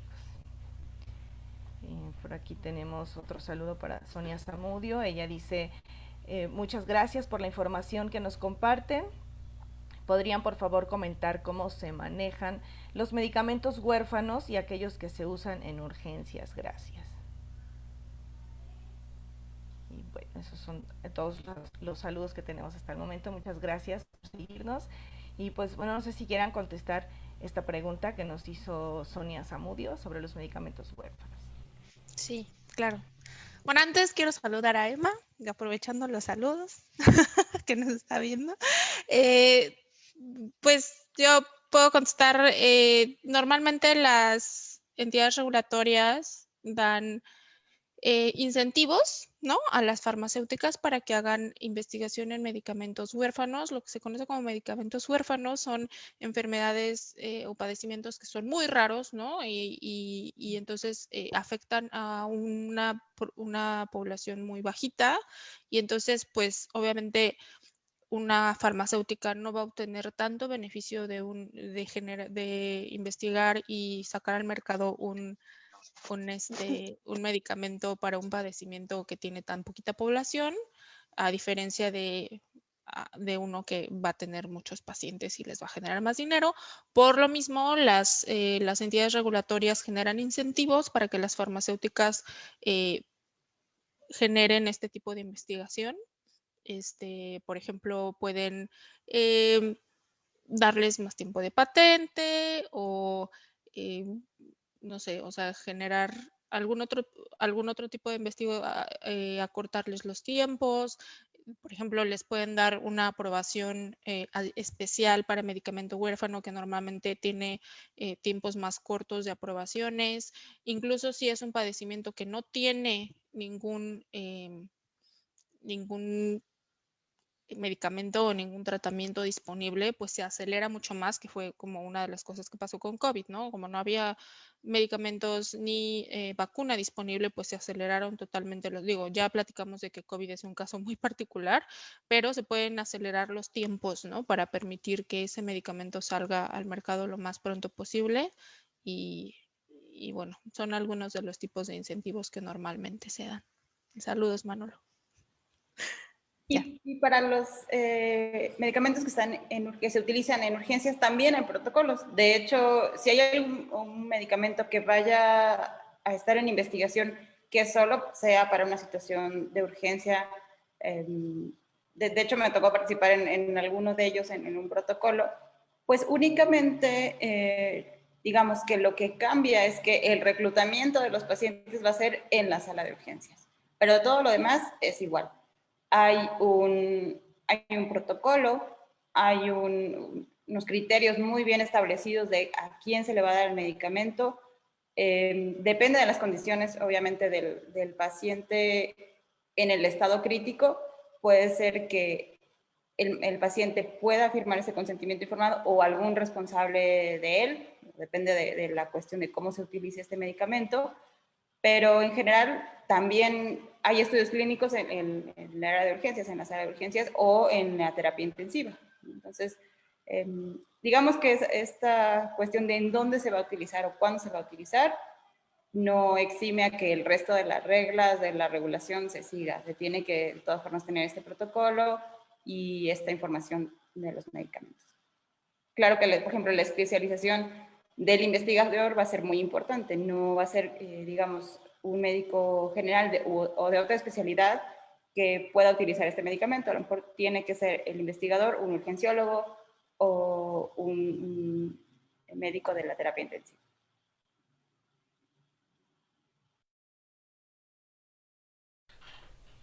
Muy bien.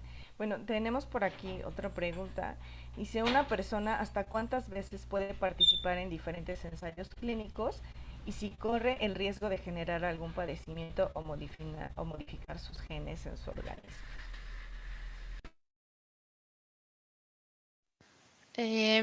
Puede participar, o sea, en realidad no hay una restricción a nivel legal de cuántas veces se puede participar.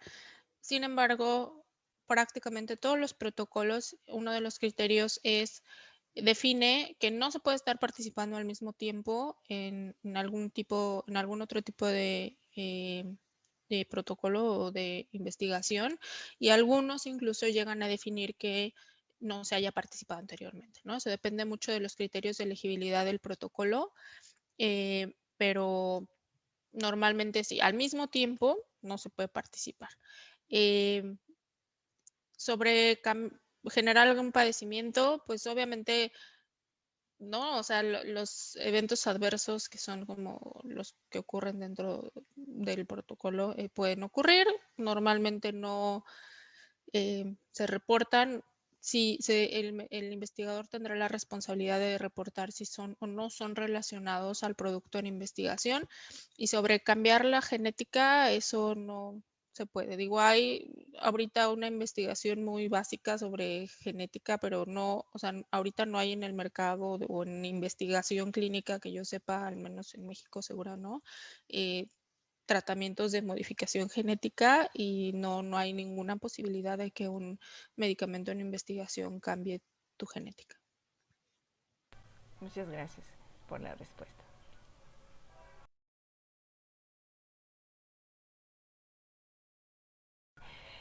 Bueno, algo que me gustaría preguntarles, porque sé que seguramente este es un tema que les apasiona mucho, es ¿cómo es la farmacovigilancia en los ensayos clínicos? ¿Quién lo hace? ¿Cómo es esta normatividad? ¿Cómo se lleva a cabo? Cuéntenos. Bueno, pues la farmacovigilancia es justo esta búsqueda de la información de la seguridad del medicamento en el estudio clínico.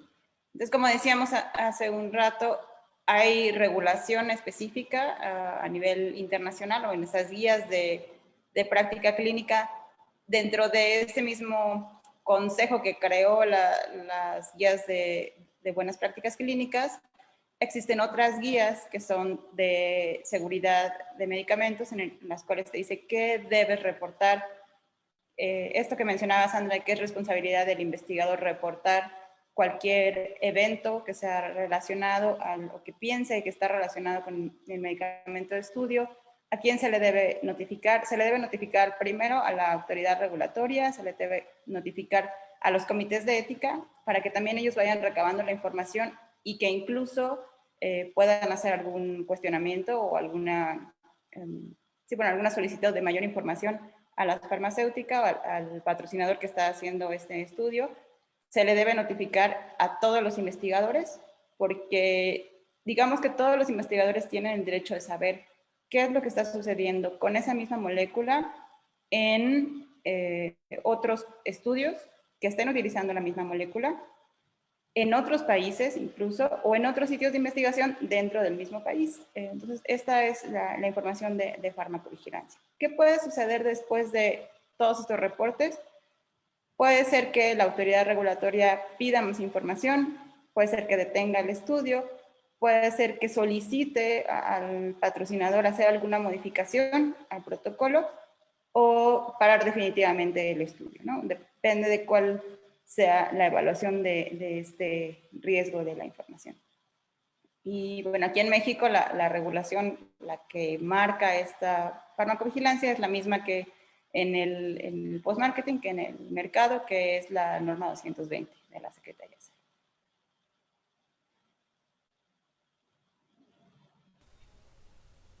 Sí, aunado a lo que dijo Miriam, también es importante conocer que tenemos ciertos tiempos de respuesta o ciertos tiempos para poder generar un reporte a la autoridad, a los comités de ética y a los investigadores. En casos muy graves o en casos fatales tenemos incluso hasta 7 días para ya haber hecho el reporte completo, y en otros casos que tengan otra seriedad, como una hospitalización o algo menos, que ponga menos en riesgo en riesgo de muerte o en peligro de muerte al paciente, podemos tener hasta 15 días para reportar, ¿no? Entonces, es una de las cosas a las que es necesario hacer referencia, es que el número de reportes o la calidad de la información de los reportes es lo que va a llevar, como bien decía Miri, a una suspensión o una reestructuración del estudio, pero también es información que nos permite poner cajas de advertencia. En Estados Unidos se llaman las warning o las black boxes, también en la Unión Europea, para poder saber que ese medicamento está siendo utilizado porque es beneficioso, pero que tiene un riesgo por ser utilizado.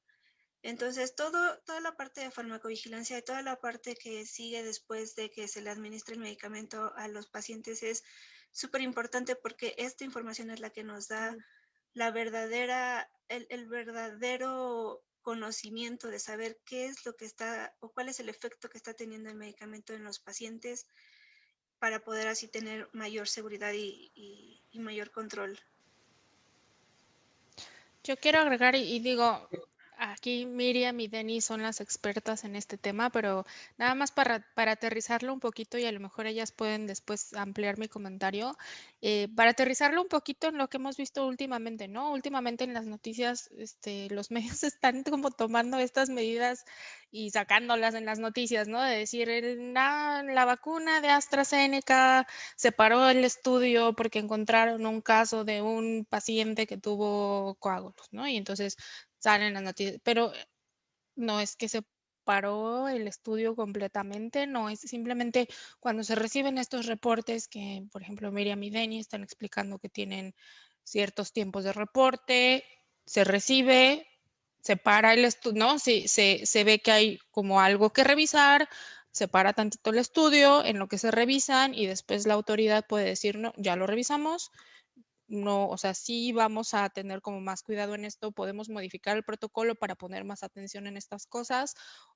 pero el estudio puede continuar, por ejemplo. Entonces, eh, como decía, a lo mejor ellas pueden ampliar un poquito, pero nada más quería hacer ese comentario como para relacionarlo a lo que hemos visto últimamente en las noticias, en los medios y en todo eso. Sí, es importante también comentar de que ahora sí que la farmacovigilancia es algo constante en los estudios clínicos. Se le está reportando los eventos adversos, las reacciones que va teniendo el medicamento, que me han presentado los pacientes en los protocolos, es algo constante, que siempre se les exige más bien a los investigadores que lo reporten, precisamente por lo que lo que se busca es seguridad en el medicamento. Y ahora sí, un poquito como dijo Sandra, a lo mejor parón que hubo de la vacuna, pues sucedió ahorita, y está muy comentado en todos los medios de comunicación, pero no es ni el primer medicamento, ni será el último que hagan esto de algún país, de detener el estar aplicándolo, porque pues tienen que estar seguros de que al final de cuentas sea un medicamento que no cause algún otro problema. Y es simplemente una revisión, es como poner un freno a observar, ver los datos y seguimos adelante. Ahora sí que estos reportes, pues que al final de cuentas siempre suceden, siempre se analizan, solo que ahorita pues está en la voz pública. Adelante. Sí, también gracias. Es importante conocer o reconocer que, como bien platicábamos un poquito adelante, bueno, más bien anteriormente, los estudios tienen ciertos criterios, son muy rigurosos, es muy estructurado, es muy cuidado, todo está muy especificado en un formato, en un protocolo. Se cuidan todos los detalles. Como decíamos, fase 1 son voluntarios sanos o pacientes que solo tienen esa enfermedad. Fase 2, fase 3 son pacientes que tienen criterios de elegibilidad, pero una vez que ya están en el mercado, debemos tomar en cuenta que los pacientes tienen enfermedades concomitantes o bueno, enfermedades a la par con lo que está, con la enfermedad actual o de la que se está buscando el uso del medicamento. También tienen muchos otros medicamentos que están tomando de manera concomitante. Entonces es importante conocer y por eso son tan necesarios los estudios de farmacovigilancia, puesto que cuando ya están en el mercado o cuando ya están en fases más avanzadas, los pacientes ya no están bajo un escrutinio muy específico, ya tienen muchos padecimientos, ya tienen muchos otros medicamentos. Es importante también saber o reconocer que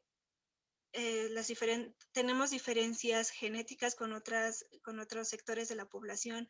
No es lo mismo un latino que un caucásico. Entonces, eso también puede llevar a tener diferencias y podría tener impacto en la seguridad de los medicamentos. Adelante, Miri.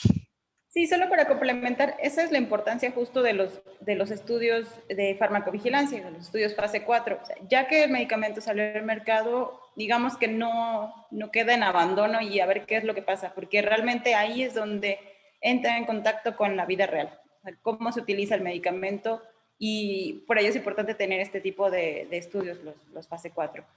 Y otra cosa que quería retomar del comentario de Luis era que, como decía, esto pasa, digamos que nosotros que nos dedicamos a esta área, es algo de verdad del día a día. O sea, de los estudios que manejamos, existen casos en los que se pone a lo mejor el riesgo a la vida del paciente, y que lo que tiene que hacer en este caso la farmacéutica y los diferentes comités es revisar hasta qué punto realmente pudiera estar relacionado con el medicamento o no. ¿Qué otros factores intervienen en este paciente que está presentando esta situación para que tenga este evento adverso?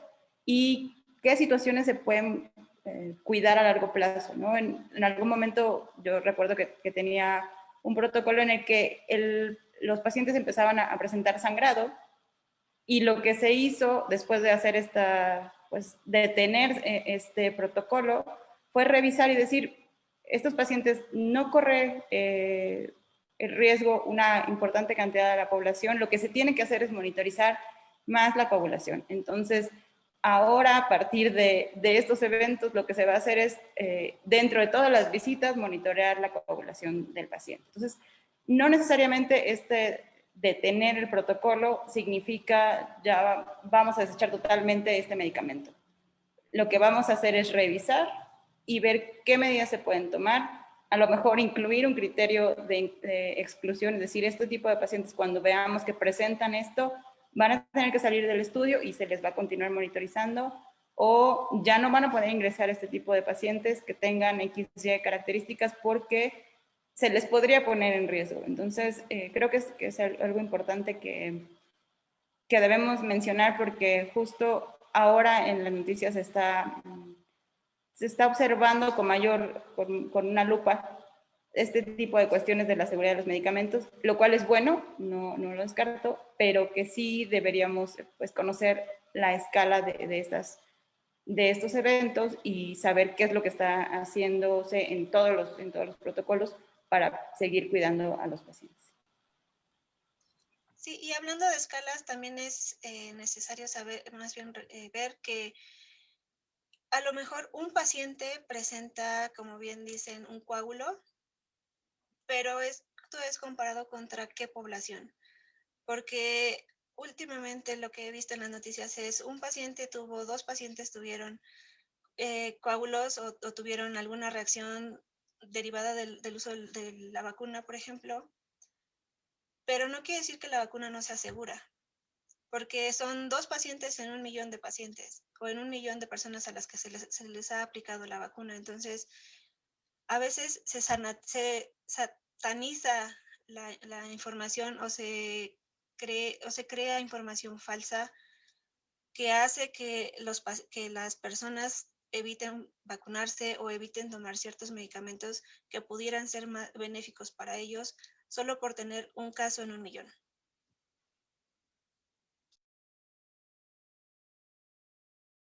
Sí, qué bueno que aclaran eso, porque realmente solo se dice un caso y se alarman, pero no se da una estadística comparativa de cuál fue la población exacta, como bien lo comentas. Entonces, Entonces, creo que de ahí empieza a surgir el pánico hacia la población y la gente lee ese encabezado de falleció uno después de que se le administró la vacuna COVID, por ejemplo. Y pues bueno, se queda con esa idea, ¿no? Entonces sí, sí, qué bueno que puedan hablar sobre esto y esperemos que quienes nos están escuchando pues estén atentos a todo lo que se está comentando aquí. Sí, y lo que pasa también es que muchas veces, ahora sí que con muchos de los medicamentos pueden ocurrir algún tipo de reacción adversa, a lo mejor muy seria, que a lo mejor te puede llegar hasta la hospitalización, pero como dijo Denny, es uno en 1 millón o más. Y aparte, no todos los medicamentos están siendo seguidos por los medios, ¿no? Entonces, no lo comentan, pero ahorita en estos casos, bueno, es el COVID y pues salió rápido la vacuna, que eso debemos dar gracias, y pues también debemos dar gracias que las autoridades se están preocupando por la población, o sea, el pararlo no es malo, están observando qué es lo que pasó, si es bueno, lo causó la vacuna, ¿no? Sí o no, seguimos adelante, ¿no? Entonces es como que algo bueno y está cuidando a la población. Sí, así es. Es muy interesante, o sea, todo lo que hay alrededor del medicamento es bastante interesante y no siempre se conoce. Y bueno, tal vez algo de lo que no hemos hablado ha sido de los dispositivos médicos, que en realidad también existen protocolos, o sea, lo que hablábamos hace un rato de los medicamentos en urgencias, de los medicamentos huérfanos. También con los dispositivos médicos existen este tipo de investigación, existen protocolos, y a dispositivos médicos nos podemos referir a, por ejemplo, estas plumas de administración de insulina o a las bombas de insulina, incluso a los dispositivos para el asma, por ejemplo, el spray que se utiliza para la administración, o sea, junto con la información del medicamento que va dentro de ese dispositivo médico, también se revisa la calidad de la elaboración del dispositivo y que también no cause un mayor riesgo, solo para incluir esa parte. Algunas de las regulaciones son similares, en algunos otros países se incluye además de la cuestión de farmacovigilancia, lo que acá en México le llamamos, bueno, en Latinoamérica, tecnovigilancia. Hay algunas ciertas diferencias en cómo reportar la información de seguridad y de eficacia, pero en términos generales se observa también que se utilicen de manera adecuada, que haya un protocolo, que haya un consentimiento y que haya comités para aprobar este tipo de estudios clínicos. Mira, qué bueno que lo comentas. Aquí tenemos una pregunta que precisamente va dirigido a eso y dice, ¿qué diferencia existe en el desarrollo de un medicamento y un dispositivo médico?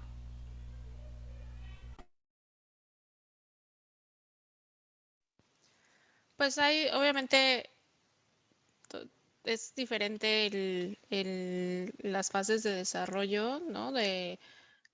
Nosotros nos dedicamos a medicamentos, entonces la fase preclínica exactamente no sé cómo se haga en la parte de dispositivos, pero sí se tienen diferentes tipos de reporte, cómo se comparan. Obviamente el diseño del protocolo es totalmente diferente y depende mucho de qué dispositivo se esté hablando, ¿no? O sea, por ejemplo, si es un dispositivo que se usa de forma externa contra si es un dispositivo que requiere, por ejemplo, un marcapasos que va dentro del cuerpo, pues obviamente es más estricto porque se tienen que pasar como ahí sí hay como estudios en modelos animales, bla, bla, bla, contra si es, por ejemplo, una prótesis de pierna, ¿no? Que va de forma externa o un implante dental. Entonces, varían mucho cómo se desarrollan las fases preclínicas y clínicas. También tienen otro tipo de evento de reportes, tienen otros tipos de guías, ¿no? Que van enfocadas justo a los dispositivos en general, ¿no? O sea, a lo mejor, no, bueno, yo no tengo experiencia en dispositivos, entonces no puedo profundizar tanto, pero sé que esas son las principales diferencias.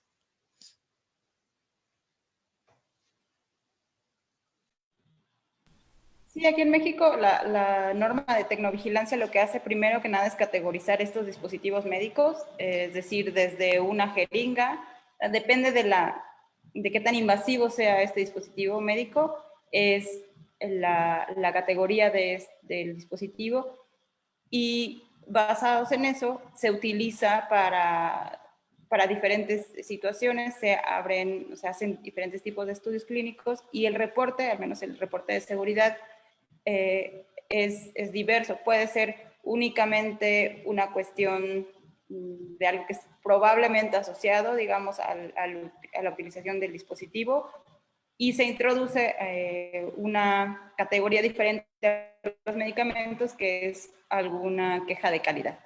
O sea, esto es algo que es en cierta manera diferente a los medicamentos, porque a lo mejor esta es una cuestión de un mal funcionamiento del dispositivo lo que está causando la situación adversa.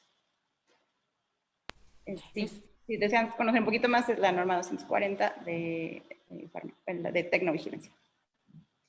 Sí, en referencia a la vigilancia de los dispositivos médicos, también se reportan eventos adversos. Bien dice Miri que se reporta una queja de calidad, pero también, por ejemplo, si es una pluma de insulina y el paciente está teniendo incrementos o un descontrol de su glucosa, esto es un evento adverso que podría ser o no asociado al dispositivo médico. Entonces, sí se lleva a cabo de manera distinta, pero también busca, como todo, la seguridad del paciente.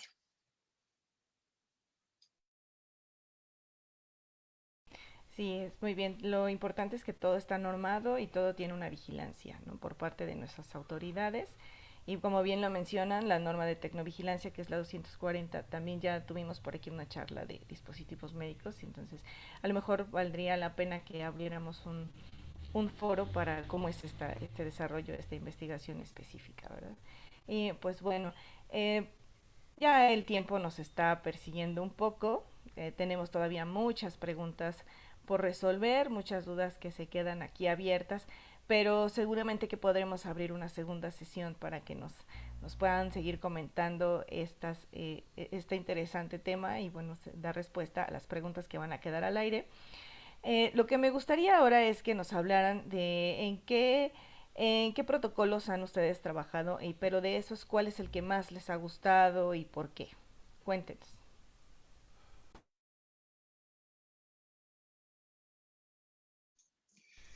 Yo, mucho de mi experiencia es en estudios post-marketing. La verdad es que me ha gustado mucho hacer la parte de farmacovigilancia post-comercialización, y uno de los mayores logros que he tenido como profesionista o como profesional de la salud, me parece que es que hace un par de años, como 3, 4 años, estábamos llevando un estudio de seguimiento a uno de los medicamentos y empezamos a revisar o recibir que tuvimos muchos eventos adversos asociados al medicamento, ¿no? Entonces, lo que creo que me impactó más fue la capacidad que tuvo nuestro estudio de decir, porque este estudio estaba corriendo en Francia, que la autoridad sanitaria dijera, la formulación cambió y entonces ahora vamos a regresar a la formulación anterior. Entonces hay que hacer un recall de todo eso, de todo eso que se produjo, y entonces, porque estamos buscando más la seguridad del paciente que la venta del medicamento. Entonces, uno de mis objetivos siempre ha sido que la calidad de vida de las personas sea mayor o que sea óptimo. Entonces, ver que lo que estoy haciendo día a día tiene una consecuencia tan grande como esa de hacer un recall, porque un recall a nivel de la industria farmacéutica no es como tan sencillo, no es como tan viable, cuesta muchísimo dinero y generalmente no, bueno, o sea, tiene que pasar algo grande para decir vamos a hacer un recall, o tiene que haber una cuestión de seguridad para que la farmacéutica diga vamos a recoger todo ese medicamento que ya se produjo. Y ese es uno de los estudios que más me ha llenado, porque saber que lo que estoy haciendo tiene un impacto a nivel no nada más de una persona, sino a nivel de, por ejemplo, en este caso fue un país, estuvo increíble.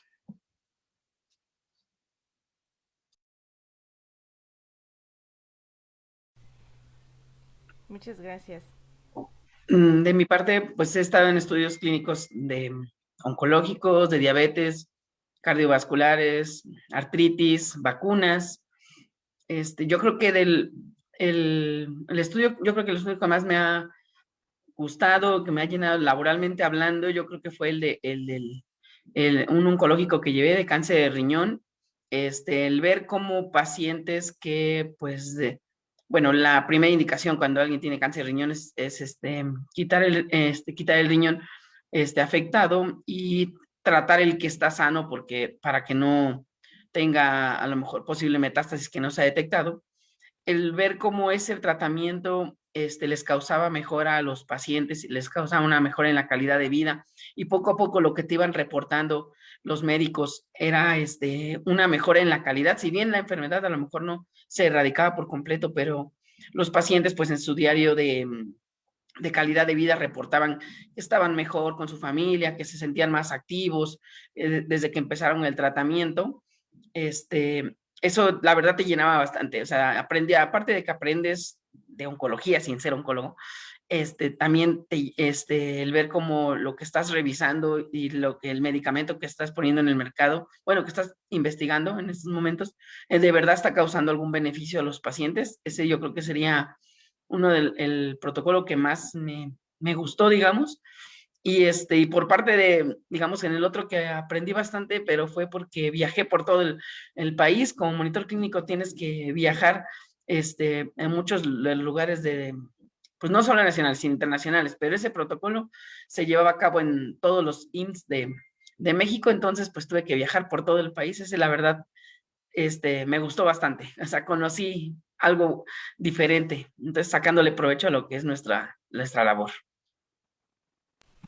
Muy bien, muy interesante. Para mí uno de los protocolos que más me ha gustado, yo creo que tengo dos muy especiales. Uno de ellos fue, la verdad, un reto profesional muy grande, porque me tocó coordinar el reporte de seguridad de un medicamento, pero era un programa completo, entonces eran cerca de 20 estudios, casi todos ellos relacionados con la anemia en la insuficiencia renal, y tenía diferentes poblaciones. Como decíamos, pues un solo medicamento se está tratando de buscar el uso en varias poblaciones. En este caso era anemia, insuficiencia renal, pero también había pacientes pediátricos, había pacientes geriátricos, había adultos, y bueno, el reto era ahí coordinar y reportar en tiempo toda la información de seguridad de todos los estudios, incluyendo de estudios que no solo los llevaba el patrocinador que tenía contratada a la empresa, sino a otros que les llaman partners, otras farmacéuticas que también están desarrollando ese medicamento en conjunto, pero que también llega información de seguridad. Entonces, el coordinar toda esta información, hacerla en tiempo y hacerla en buena calidad, como reto profesional, pues fue uno de los más importantes, sobre todo porque al final de estar involucrada con este patrocinador y con esta molécula, sí se autorizó el medicamento, se autorizó en China y se empezó a utilizar en este tipo de estudios de extensión. Entonces, pues fue como desde el inicio hasta el reto de ver que el medicamento sí salió al mercado, ¿no? Que eso no suele verse, que es bastante difícil ver toda esa trayectoria.